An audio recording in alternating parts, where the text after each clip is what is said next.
تم تک مت جانا، اللہ تمہاری برداشت کی طاقت کو نہیں آزماتا، وہ تمہارے ایمان کا امتحان لیتا ہے اور انہی کھا لیتا ہے جن کو اپنا دوست بنانا چاہتا ہے۔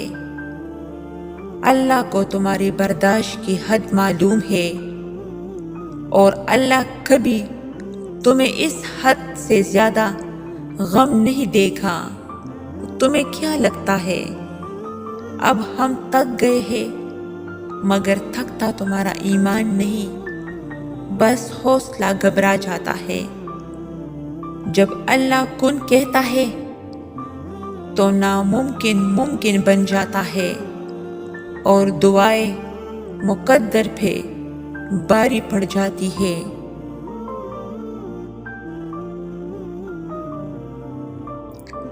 تک جانا برا نہیں ہے، مایوس ہو جانا برا ہے، بہت برا۔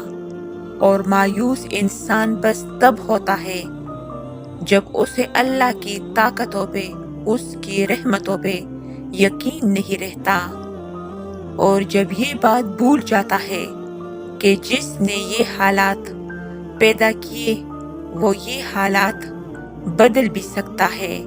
دیکھو، ہر چیز انسان کے بس میں نہیں ہوتی، بلکہ کوئی بھی چیز انسان کے بس میں نہیں ہوتی جب تک اللہ نہ چاہے۔ تو پھر اس سے مایوس کیوں ہونا جس کے حکم کے بغیر ایک پتہ بھی نہیں ہل سکتا، جس کے ایک حکم پہ کائنات بنا ہے اور ایک ہی حکم پہ ختم کر دی جائے گی۔ مایوس تو وہ ہوتے ہیں جن کے پاس اللہ نہیں ہوتا۔ ہمارے پاس تو اللہ ہے، یعنی بادشاہوں کا بادشاہ، یعنی تمہارا آخری اور واحد مددگار۔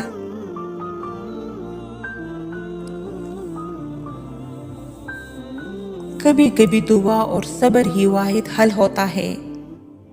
جب بے حد کوشش کے بعد بھی تم کچھ نہیں کر پاتے، جب وہ ساری چیزیں بکھری ہوئی دکھائی دیتی ہے جنہیں تم نے خود کو توڑ کر سمیٹنا ہوتا ہے، جب تم روتے ہو اور کوئی سنتا نہیں، جب تم پکارتے ہو اور کوئی پلٹتا نہیں، جانتے ہو اللہ تمہیں اتنا بے بس کیوں کر دیتا ہے؟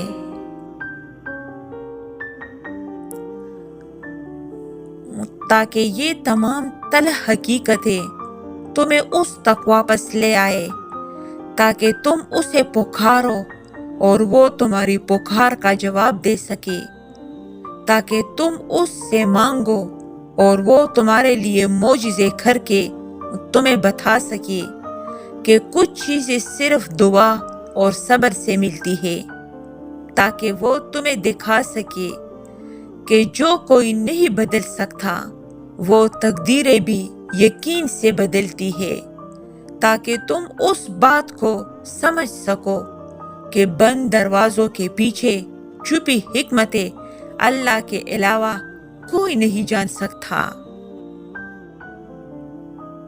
اور یہ کہ کچھ چیزوں کو اللہ کے حوالے کر دینا ہی بہتر ہوتا ہے، کیونکہ اس کا فیصلہ ہمارے لیے کبھی غلط نہیں ہو سکتا۔